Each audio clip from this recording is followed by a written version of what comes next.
A $1B shield just shattered. Cheap U.S. decoys tricked the radar into firing at ghosts, exposing the system to a fatal strike. January 13th, 2026, 6:12 a.m.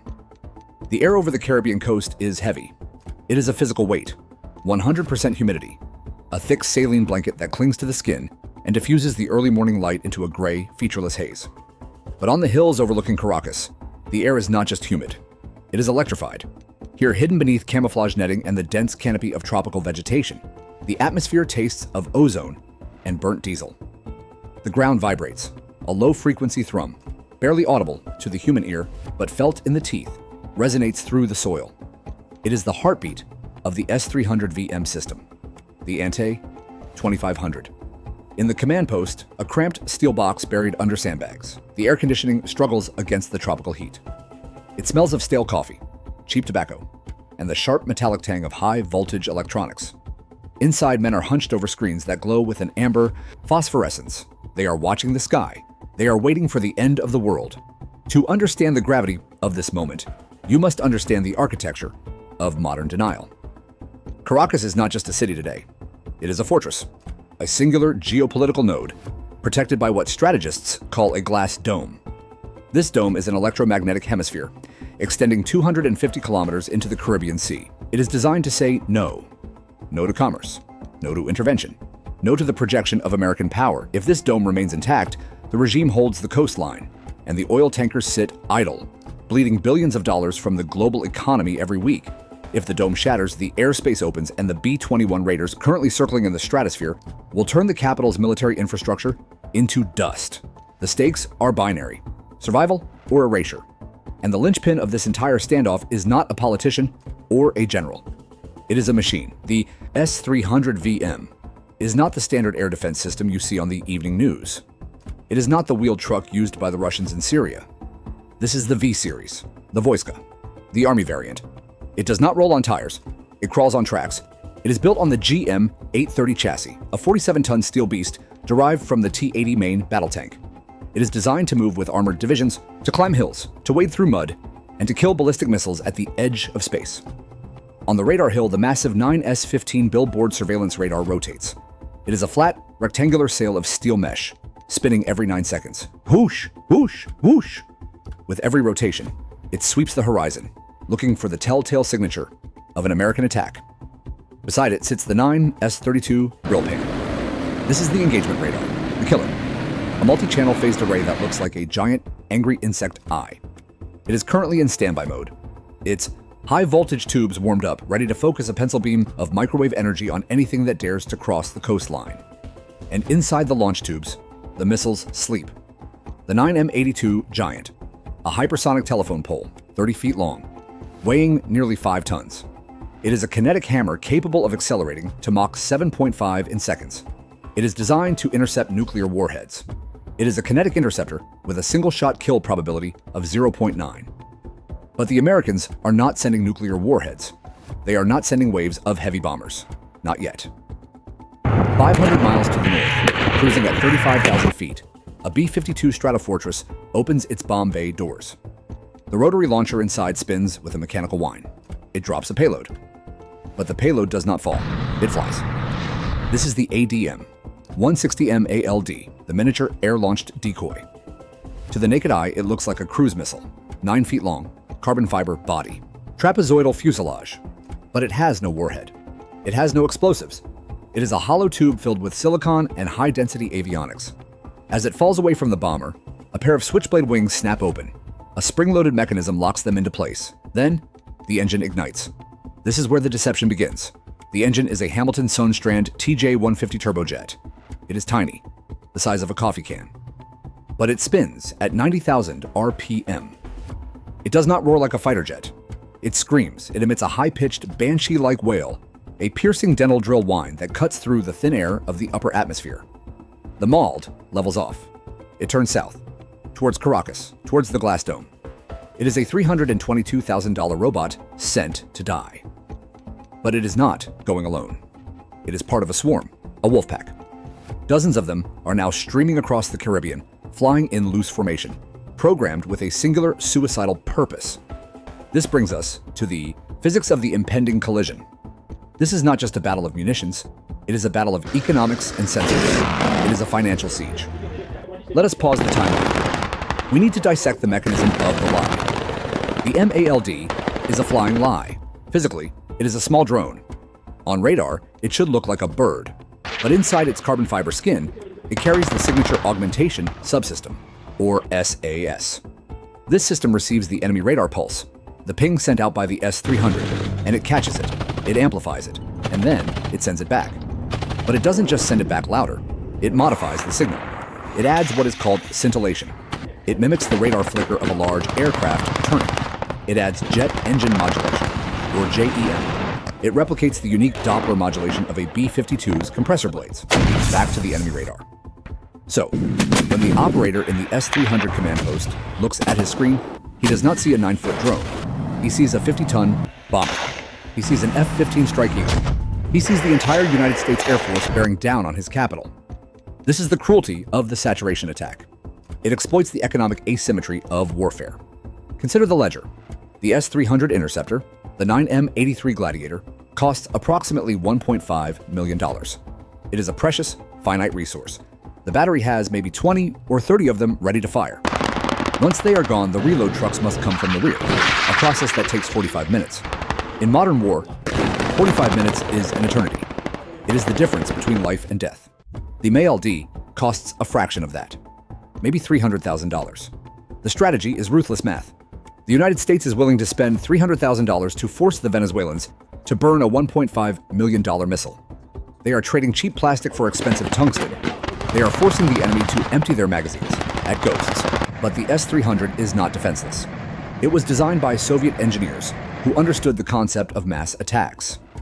The 9S-32 grill pan radar can track 12 targets simultaneously and guide 6 missiles at once. It is a beast of multitasking. However, every radar has a limit. It is called the saturation point. When the radar is tracking a target, it must dwell on it. It must spend milliseconds focusing energy to update the position. If there are 10 targets, it cycles through them. If there are 50 targets, the cycle time slows down. The computer overheats. The target processing buffer saturates. Latency spikes. The glass dome begins to crack under the sheer weight of the data. And this is where the second player enters the arena, the hammer. Hanging silently under the wing of an F-35, miles behind the wall of decoys, is the AGM-88G, the AARGM-ER, the Advanced Anti-Radiation Guided Missile, Extended Range. This missile is the predator that hunts the hunter. It is designed for one specific physics problem. How do you kill a flashlight in a dark room? You wait for it to turn on. The S-300 must turn on its radar to shoot down the MALDs. It has no choice. If it stays silent, the bombers will destroy the city. If it turns on, it radiates a massive electromagnetic beacon that can be seen from space. The AARGM-ER is listening. Its passive seeker is tuned to the specific frequency bands of the grill pan radar. It is waiting for that first spark of voltage.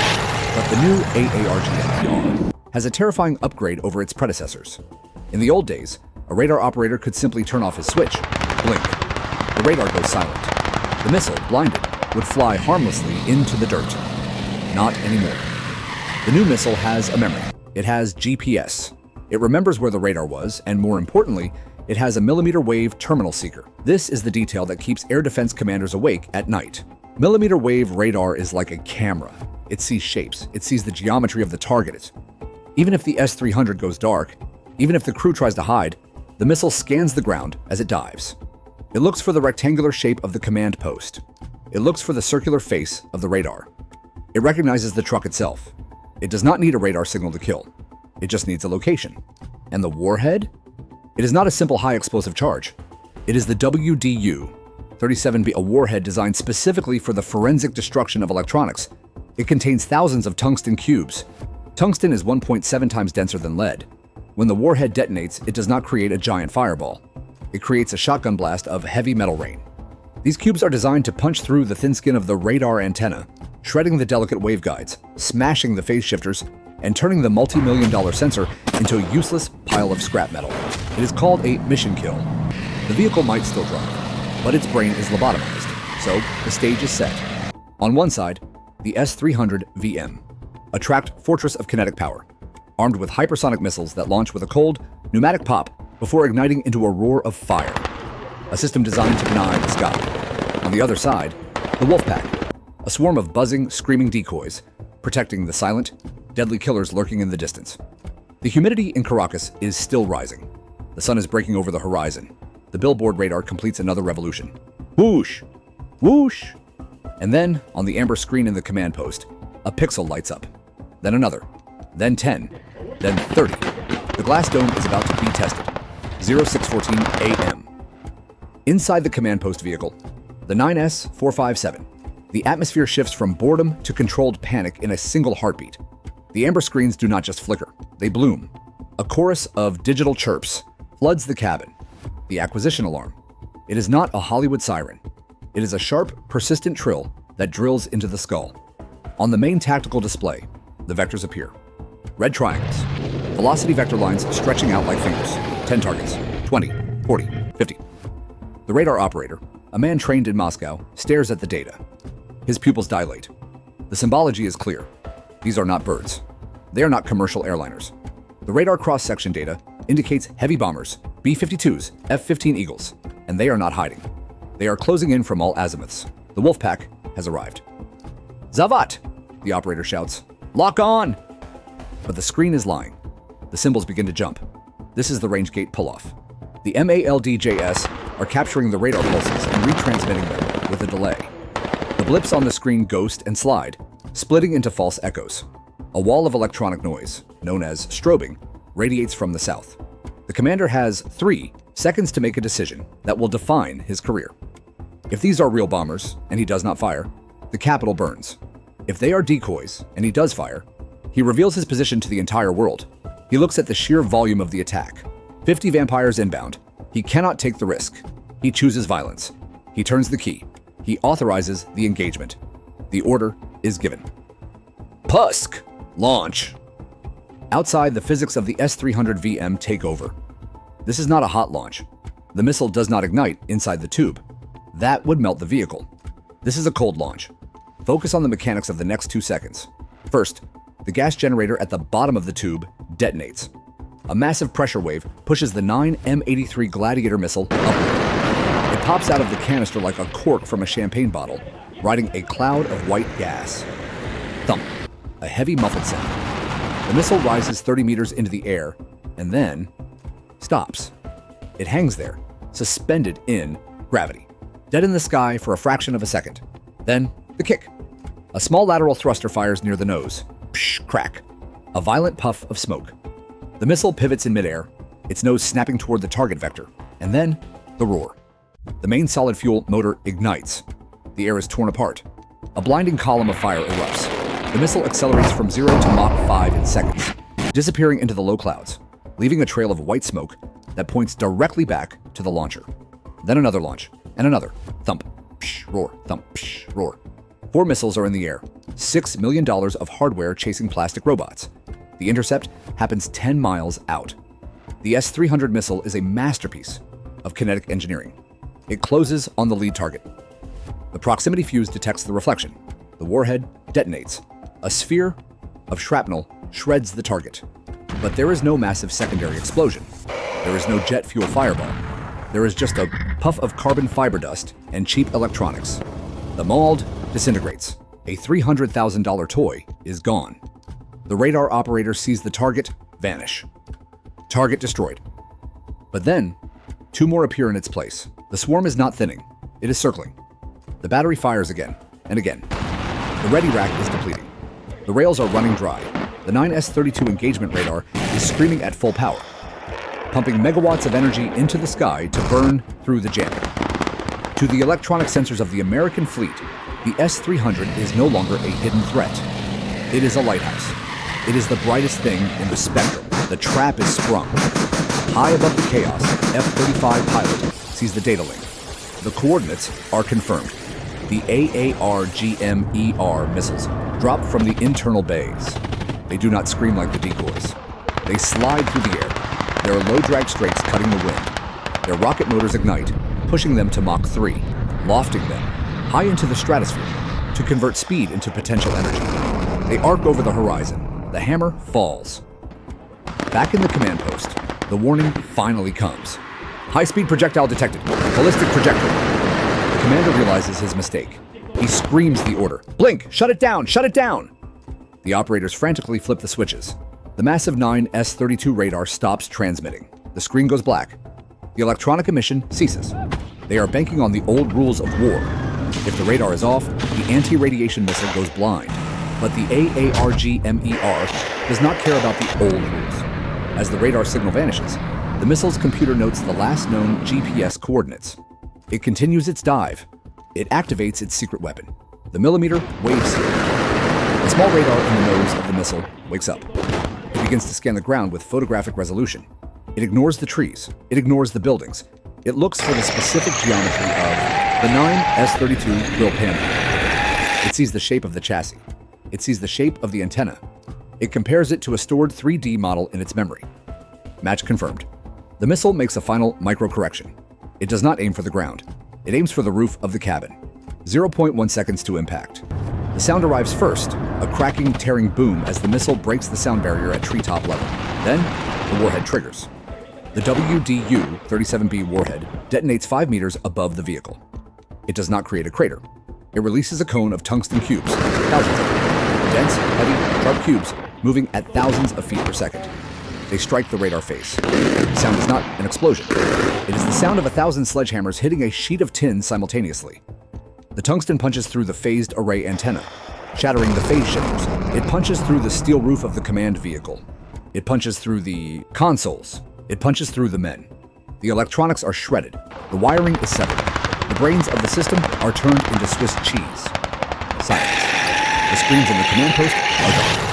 Not because they are turned off, but because they have been physically severed from reality. Smoke rises from the shattered antenna. The fuel tanks of the vehicle are leaking, but there is no fire. Just the hiss of steam and the smell of copper and ozone. The S-300 battery is effectively dead.